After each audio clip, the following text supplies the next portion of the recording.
Today, I'm announcing the United States is targeting the main artery of Russia's economy. We're banning all imports of Russian oil and gas and energy. That means Russian oil will no longer be acceptable at U.S. ports, and the American people will deal another powerful blow to Putin's war machine. This is a move that has strong bipartisan support in the Congress and, I believe, in the country. Americans have rallied to support their Ukrainian people and made it clear we will not be part of subsidizing Putin's war.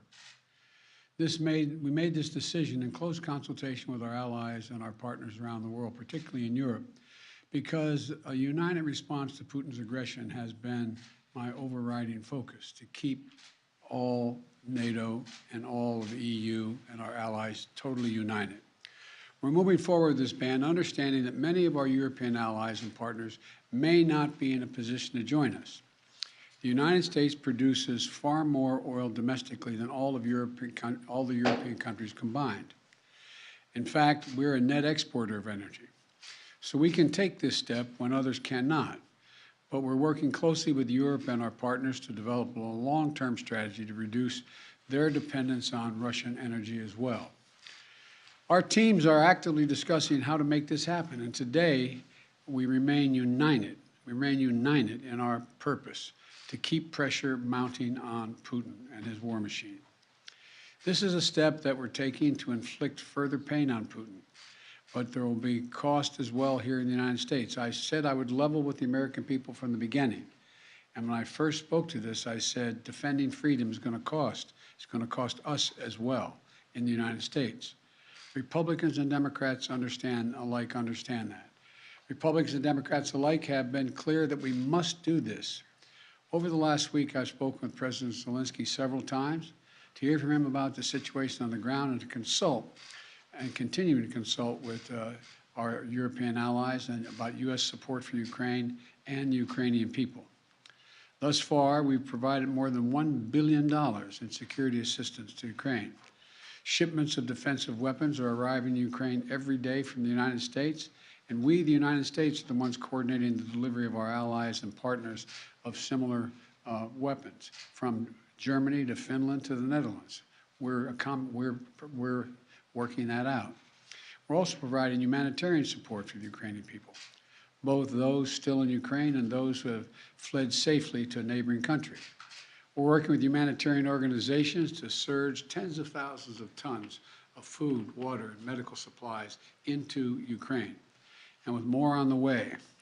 Over the weekend, I sent Secretary Blinken to visit our border between Poland and Ukraine and to Moldova to see what the situation was firsthand and report back. General Milley, Chairman of the Joint Chiefs of Staff of our Defense Department, was also in Europe, meeting with his counterparts and allies on NATO's eastern flank to reassure them, those countries bordering Russia, NATO countries, that we will keep our NATO commitment, a sacred commitment of Article 5. The Vice President Harris is going to be traveling to meet with our allies in Poland and Romania later this week as well. I've made it clear that the United States will share in the responsibility of caring for the refugees so the costs do not fall entirely on the European countries bordering Ukraine. And yesterday I spoke with my counterparts in France, Germany, and the United Kingdom about Russia's escalating violence against Ukraine and the steps that we're going to take together with our allies and partners around the world to respond to this aggression. We are enforcing the most significant package of economic sanctions in history, and it's causing significant damage to Russia's economy. It has caused Russian economy to, frankly, crater. The Russian ruble is now down to 50%, by 50% since Putin's announced his war. 1 ruble is now worth less than 1 American penny. 1 ruble is less than 1 American penny. And preventing Russia's central bank from propping up the ruble and to keep its value up. They're not going to be able to do that now. We cut Russia's largest banks from the international financial system, and it has crippled their ability to do business with the rest of the world. In addition, we're choking off Russia's access to technology like semiconductors and sap its economic strength and weaken its military for years to come. Major companies are pulling out of Russia entirely, without even being asked, not by us. Over the weekend, Visa, MasterCard, American Express, they all suspended their services in Russia, all of them, joining a growing list of American and global companies from Ford to Nike to Apple. They've suspended their operations in Russia. The U.S. Stock Exchange has halted trading of many Russian securities. And the private sector is united against Russia's vicious war of choice. The U.S. Department of Justice has assembled a dedicated task force to go after the crimes of Russian oligarchs. And we're joining with our European allies to find and seize their yachts, their luxury apartments, their private jets, and all their ill-begotten gains to make sure that they share in the pain of Putin's war. These, by the way, are giant yachts. You've put some of them in your press. I mean, some of them are, I think I read one was over 400 feet long. I mean, this is worth hundreds of millions of dollars. The decision today is not without cost here at home. Putin's war is already hurting American families at the gas pump. Since Putin began his military buildup on Ukrainian borders, just since then, the price of the gas at the pump in America went up 75 cents. And with this action, it's going to go up further. I'm going to do everything I can to minimize Putin's price hike here at home.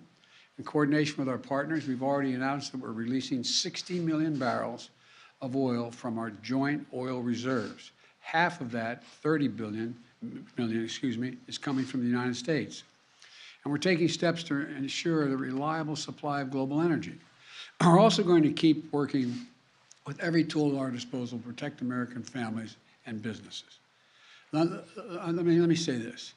To the oil and gas companies and to the finance firms that back them, we understand Putin's war against the people of Ukraine is causing prices to rise. We get that. That's self-evident. But, it's no excuse to exercise excessive price increases or padding profits or any kind of effort to exploit this situation or American consumers, exploit them. Russia's aggression is costing us all, and it's no time for profiteering or price gouging. I want to be clear about what we'll not tolerate, but I also want to acknowledge those firms and oil and gas industries that are pulling out of Russia and joining other businesses that are leading by example.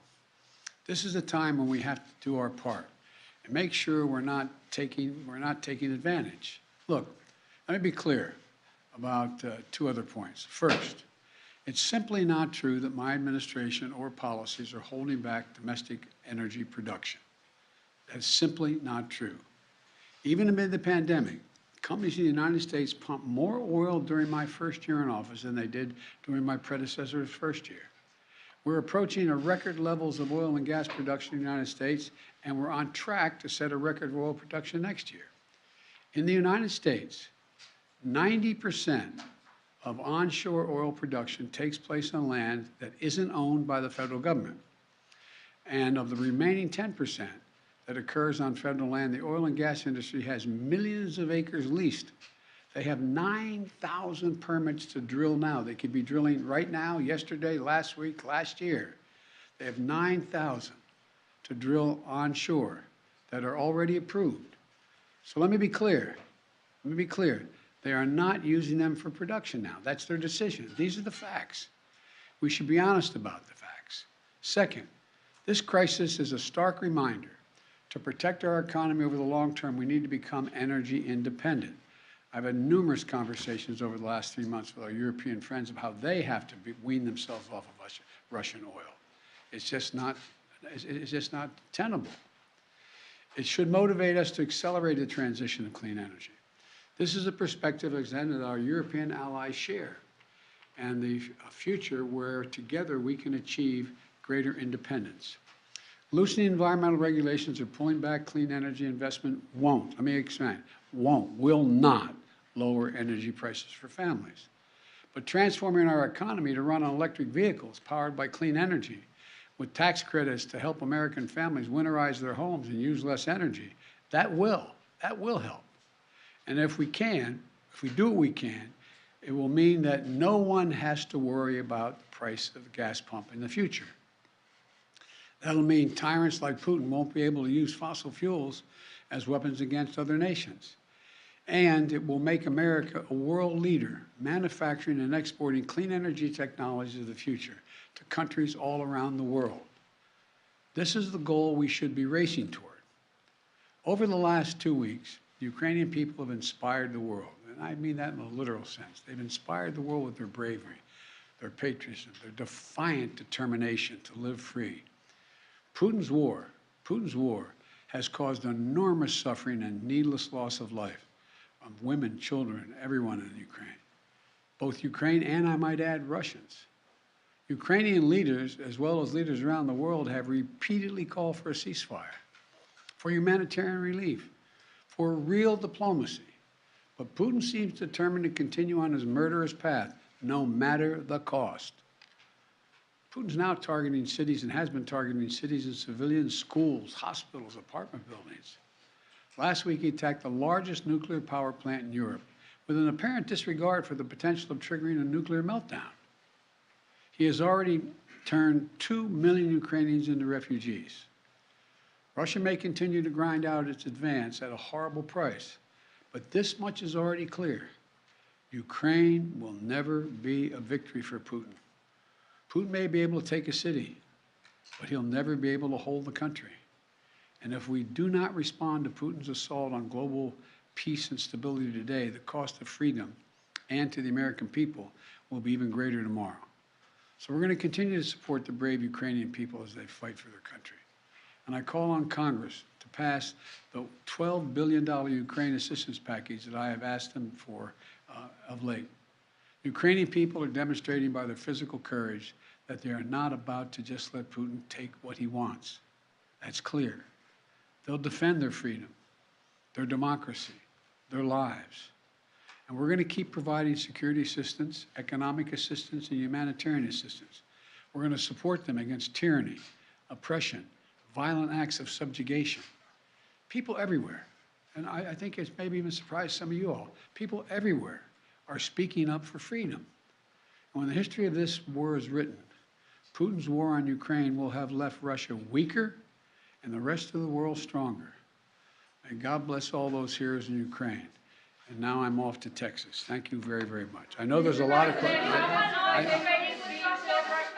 I know there's a lot of questions, but there's a lot more that has to be made clear, and I'm going to hold on that until we get more information. Thank you.